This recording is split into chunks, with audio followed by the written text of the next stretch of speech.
Europe 1. Vous écoutez Culture Média sur Europe 1, 9h30, 11h avec Thomas Hill et avec votre invité ce matin, Thomas. Dans 5 ans, je ne suis pas sûr qu'il y aura encore de la production bio en France. C'est ce que dit un agriculteur dans votre documentaire diffusé ce soir sur Arte, Rémi Delécluse, intitulé Bio, la crise de foi.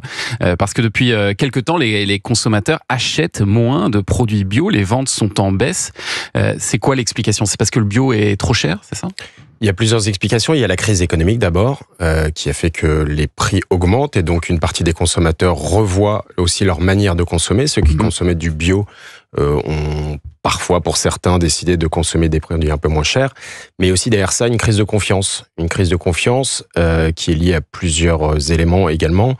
D'abord, une crise de confiance agricole.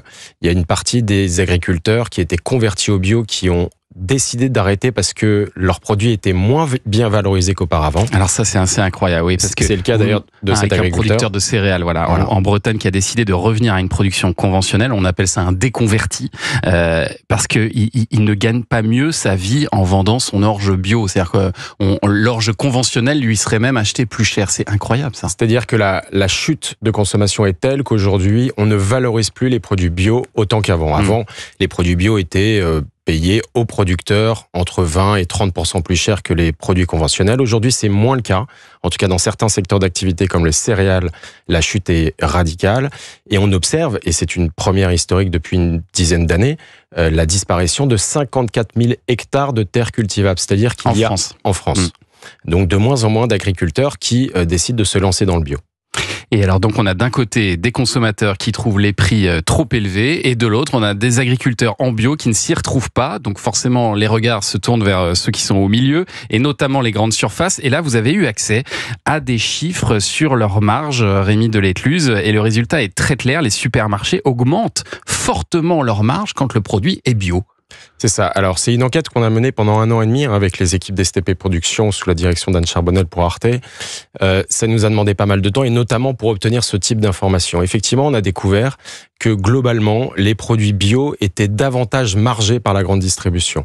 On a pris différents exemples. On a dans ce documentaire, vous découvrirez un patron d'hypermarché qui a joué la carte de la transparence. C'est extrêmement rare. Qui donne tous les chiffres. Et qui donne tous les chiffres. Et effectivement, on se retrouve avec une boîte d'œufs bio qui est margée 2 fois plus que l'équivalent conventionnel. Et comment ça s'explique ça ? Comment eux, ils le justifient ? C'est parce qu'ils considèrent que les gens qui vont acheter du bio ont un pouvoir d'achat supérieur, c'est ça ? Alors, il y a 2 choses. Il y a effectivement l'économie de la grande distribution qui repose sur la péréquation de marge. Ils préfèrent perdre de l'argent ou en tout cas moins en gagner sur des produits de très très grande consommation et se rattraper sur des produits, souvent des produits frais et à forte valeur ajoutée comme le bio. Mais il y a aussi autre chose, il y a aussi les produits bio, comme ils n'utilisent pas de pesticides de synthèse, ils sont en général plus facilement périssables. Donc ils coûtent un peu plus cher aux distributeurs. Il y a plus de pertes. Ouais. Mais la proportion de marge pratiquée par certaines enseignes n'est pas tout à fait conforme à ce qu'il devrait être. Absolument pas justifié. Et puis alors, après l'autre crise, vous avez commencé à l'aborder, c'est une crise de la qualité, parce qu'en fait, en regardant votre reportage, Rémi Delécluse, on se rend compte que la qualité du bio n'est pas toujours au rendez-vous. Pour l'élevage d'abord, pour ceux qui imaginent que de la viande bio, ça veut forcément dire des vaches, des cochons ou des poulets qui vivent à l'air libre, on se rend compte là dans votre doc que c'est loin d'être toujours le cas en fait.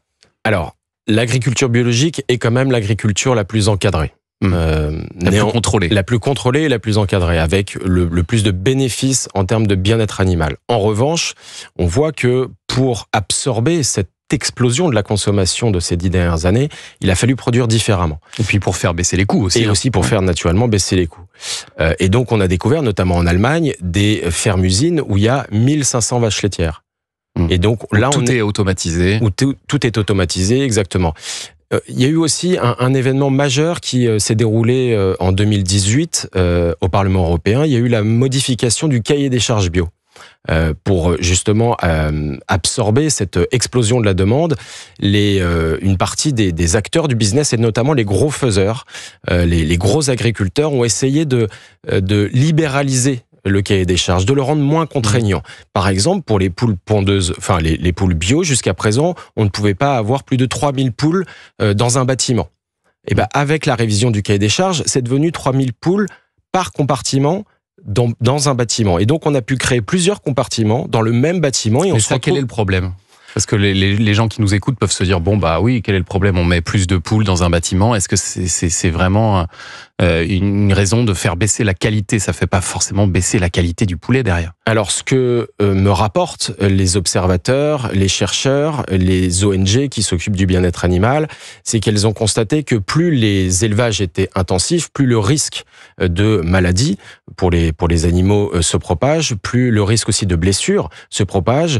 Et on voit dans le documentaire qu'il y a une étude qui a été menée par Foodwatch en Allemagne et qui montre que dans finalement les élevages bio industrialisés, notamment beaucoup en Europe du Nord, les problèmes qu'on voit par rapport à la maltraitance animale sont à peu près les mêmes que dans le conventionnel. Et alors pour les fruits et les légumes, là vous nous emmenez dans la fameuse mer de plastique dans la province d'Almeria, donc en Espagne, où des exploitants travaillent en bio ou en conventionnel. Les deux sont mélangés, mais les deux font aussi appel à des migrants sans papier qui vivent dans des bidonvilles au cœur des serres. Vous montrez ces images à peine croyables, leur manière de vivre et puis leur manière d'être payés aussi, parce qu'ils sont très très mal rémunérés évidemment. C'est ça. Alors, en fait, on se rencontre, donc ça se passe dans la province d'Almeria en Espagne. Finalement, là-bas, c'est devenu un peu le grenier de l'Europe bio. Beaucoup de gros acteurs de la culture conventionnelle se sont mis au bio parce que dans les années 2015, on parlait de la ruée vers l'or vert. Ça rapportait beaucoup, en fait, de faire du bio. Mais finalement, on a constaté qu'ils employaient à peu près la même méthode, c'est-à-dire la même main-d'œuvre, qui est malheureusement pas toujours déclarée et pas très bien rémunérée, en tout cas pas suffisamment rémunérée, et qu'ils emploient également les mêmes méthodes, c'est-à-dire que c'est de la culture souvent en monoculture, sous serre, nécessitant beaucoup d'eau, dans une région qui malheureusement connaît des vraies disparités en termes d'eau. Et alors au final, l'image du bio, du label bio est tellement écornée aujourd'hui que vous présentez des éleveurs en bio qui préfèrent retirer carrément le mot bio de leurs emballages de peur qu'ils fassent fuir le consommateur. C'est incroyable ce retournement d'image en quelques années là. C'est ça. Alors dans le documentaire, on a suivi, et je le remercie parce que c'est des moments qui sont pas difficiles, qui sont très difficiles dans la vie d'un éleveur. On a suivi Simon, qui est éleveur de vaches et qui ne parvenait plus à vendre sa viande en bio. Et donc, il a décidé de retirer, en fait, le mot bio de ses emballages. Je l'ai eu au téléphone il y a 2 jours. Figurez-vous que ça marche. Ah, ça fonctionne. Ça fonctionne. En jouant plutôt la carte du local, de l'éleveur de proximité. C'est ça. Il est toujours bio. Il respecte toujours le cahier des charges, mais il valorise davantage sa localité. Bio, la crise de foi, c'est une enquête édifiante à voir ce soir à 20h55 sur Arte. Est-ce que ça vous dit, Rémi Delécluse, de rester avec nous pour assister à un grand moment de radio ?